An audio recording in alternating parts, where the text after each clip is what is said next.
Então, galera, boa tarde. Vou dar só continuidade ao vídeo do oitavo ano, né? Tivemos um problemazinho aí de memória no meu celular. Então, tive que transferir o que eu tinha para o computador para transferir lá para o YouTube. E vou fazer aqui a parte final, né? Eu estava falando ali, né, da parte da queda da Bastilha, onde a parte da traição lá do monarca, né? Ele é preso por tentativa de fuga, né? E essa fuga é uma traição vista pelos seus súditos. Então ele é condenado, julgado, ele é julgado, né, e condenado à guilhotina, né? Tem até no livro uma imagem lá, né, uma pintura, né, mostrando o rei guilhotilhado. Então essa é uma traição que os franceses não não resistiram, né, e não aceitaram. Isso era inaceitável naquele período, né? Eu até citei anteriormente, né, de como os súditos cobram a presença do rei, da sua rainha em certas questões, né? Seja políticas, sociais, enfim, qualquer questão eles têm cobrança, né? Citei o exemplo da rainha Elizabeth, que levou uma semana, né, para comparecer lá no e um monumento que foi construído para a princesa Diana, e ela levou uma semana para lá colocar um buquê de flores, e a imprensa e os súditos estavam lá na porta lá do palácio cobrando a rainha um posicionamento, né, uma declaração ou uma atitude, né? Recentemente também, para ela dar algum parecer em relação ao Covid, ela demorou bastante.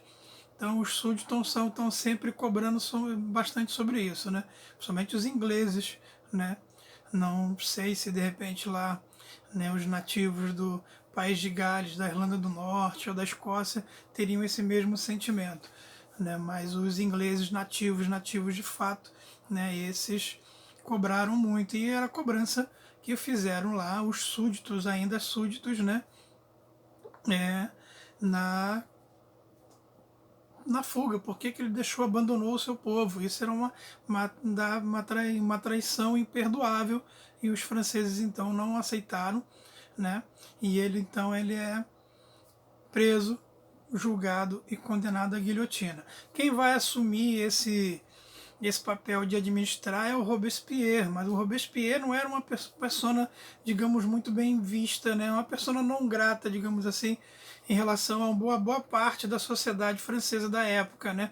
Principalmente que ele mandou muita gente, milhares de pessoas para a guilhotina, né? A administração foi conflituosa, né? Com favorecimentos políticos, né? Com favorecimento para aquela classe minoritária, e que o que as massas não queriam isso, queria algo de forma plural, né? Principalmente com a Declaração dos Direitos né, do cidadão e do homem, né? Já uma transição de mudança, né, de súditos para cidadão, né? No estabelecimento dos três poderes, né? O poder executivo, legislativo, judiciário, tanto que o modelo de política, né, nosso no Brasil, ele é inspirado no modelo francês.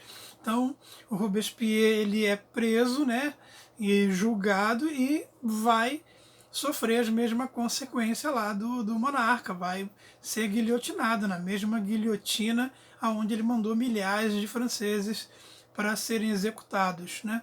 E como eu disse a vocês, a força da burguesia, que começou a se formar lá no início da construção do período feudal, né, com os burgos, ela já tem um papel diferente, né? Como eu disse, elas foram fundamentais de importância, né, de bancar a Revolução Francesa, né? Eu tinha uma professora, né, eu lembro que eu comentei antes, mas vou repetir, né, a professora Silvana, onde ela dizia claramente que a Revolução Francesa foi uma revolução burguesa. A burguesia sustentou, manteve e bancou a Revolução Francesa.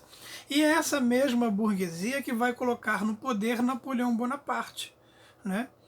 Napoleão Bonaparte, ele se, né, vai se estabelecer como imperador da França, e junto com seus pensamentos e suas ambições, ele vai começar a estender o território nacional francês com invasões, com guerras, né, com extensão territorial, né, por boa parte da Europa, né, pela bastante parte, né, fora do território europeu, melhor dizendo, na, na, na, na África, enfim, ele muitas ambições de conquistas. Mas lembre-se, vamos voltar um pouquinho algumas questões do que levaram o fim do período feudal, né? Eu costumo dizer, né, e lembrando que se você quer ter uma grande fórmula para a tragédia, você pega guerras, doença e fome, né? Aí você pega as guerras, elas são muito caras, né? Você manter o seu exército em expedição de conquista, né? de luta, de briga, é muito caro. E quem é que vai bancar isso? Nesse período, é a mesma burguesia que promoveu a Revolução Francesa, é ela que vai também sustentar essas ambições de Napoleão. Mas chega um determinado momento em que essas ambições começam a ficar caras. Você bancar essas ambições de Napoleão começou a se tornar uma questão insustentável, algo insustentável. Né? Criou uma tensão entre os burguesia e ela é a mesma que coloca o Napoleão no poder, é a mesma que puxa o tapete e derruba Napoleão, quando ele ficou praticamente desestruturado para poder continuar com as suas conquistas e com as suas ambições pessoais, né? Ele coloca primeiro todas as suas ambições à frente do que quais eram os ideais, o que pensava a França, né? O que pensava as outras alas políticas francesas sobre o que estava fazendo Napoleão, né? E tem a famosa, né, Batalha de Waterloo, onde encerra, né, essa parte da histórica de Napoleão Bonaparte à frente do poder francês. Ok? Então esse é o vídeo final, tá? Façam todos os exercícios.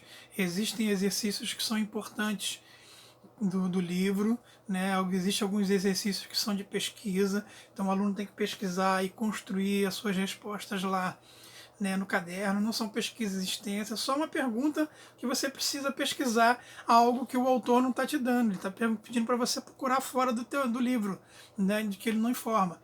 Então pesquisa, né, faça as respostas, né? Eu já coloquei lá no grupo a data que vocês vão ter que trazer os livros para fazer as correções, né? Não só o de história, mas também o de ética, né? E procura fazer todos os 3 capítulos, né? 4, 5, 6, que aí você já fica livre desse problema e vai pensar em outras disciplinas, em outros trabalhos, né? Procura administrar o seu tempo, que isso é fundamental, tá bom? Então até o próximo vídeo. Provavelmente falaremos sobre o trabalho e depois fechando o último trabalho, o último capítulo, que é sobre a prova. Esse que nós trabalhamos hoje, a Revolução Francesa, é o conteúdo do teste. Ok? Um abraço e até a próxima, galera.